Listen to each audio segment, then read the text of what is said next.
We spend a tremendous amount of energy searching for a unique, personal purpose. You see it in the endless market for self-help guides, wellness retreats, and daily routines, all promising to help you align with your true calling. When we fail to find that alignment, when we hit a wall of anxiety, lose our motivation, or simply feel exhausted, we treat it as a moral failing, assuming a deep, personal flaw in our character. This guilt relies on an old assumption.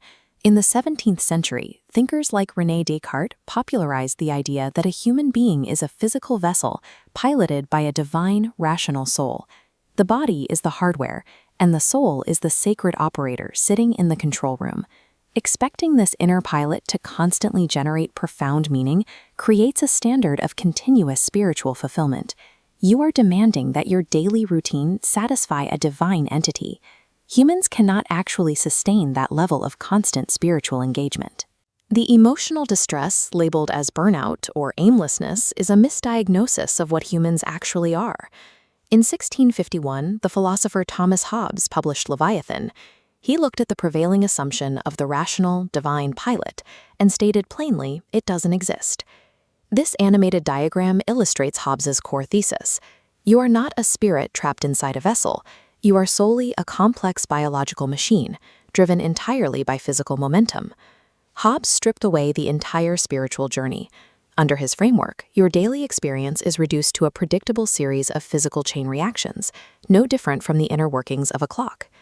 To find actual psychological relief, we have to tear down the romantic myths of human consciousness, piece by piece, and look closely at the mechanics underneath. Hobbes started with how we perceive the world. He defined sense as nothing more than external objects pressing physically on our sensory organs. Light hits the eye or sound strikes the ear, generating a mechanical pressure that travels inward to the brain. When that external pressure stops, the internal motion doesn't instantly vanish. Like water rolling after the wind dies down, the motion slowly fades. Hobbes called imagination and memory exactly this, decaying sense. They are just the residual physical momentum left over after an encounter. Think about an intrusive thought or a long-held memory that keeps surfacing. We often search these recurring thoughts for deep spiritual meaning or warnings. Hobbes argued they are literal kinetic momentum winding down in your nervous system. The mechanics go deeper than memory. Before you take any visible action, before you walk, speak, or reach for something, there are tiny, invisible internal motions within the body. Hobbes called these endeavors. This schematic tracks what happens when internal motion moves towards an object. Hobbes labeled this appetite. It is a physical motion drawing the body's hardware toward a stimulus. The exact opposite motion is aversion. It is physical momentum pulling the hardware away. Hobbes applied this biology to morality. We naturally label the objects we move toward as good, and the things we retreat from as evil. These are not objective cosmic truths. They are human labels we attach to the things our biology physically gravitates toward or retreats from.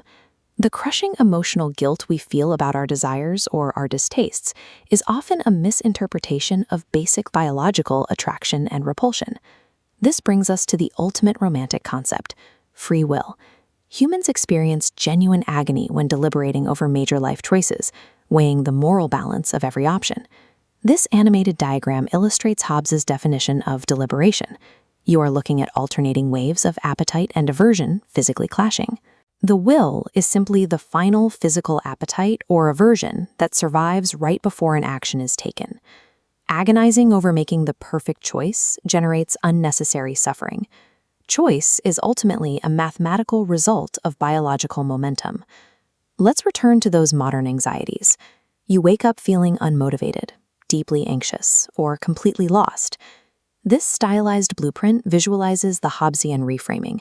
Those feelings are not symptoms of a fractured soul. They are biological friction. They are mechanical errors. You do not need to embark on a grueling quest to heal your spirit. You need to debug your hardware. You do that by resting the machine, providing it with better nutrition, and physically removing the environmental stressors causing the friction. Emotional peace requires abandoning the pressure of human exceptionalism. You are allowed to stop acting like a failing deity and accept the frictionless reality that you are a perfectly functioning biological engine.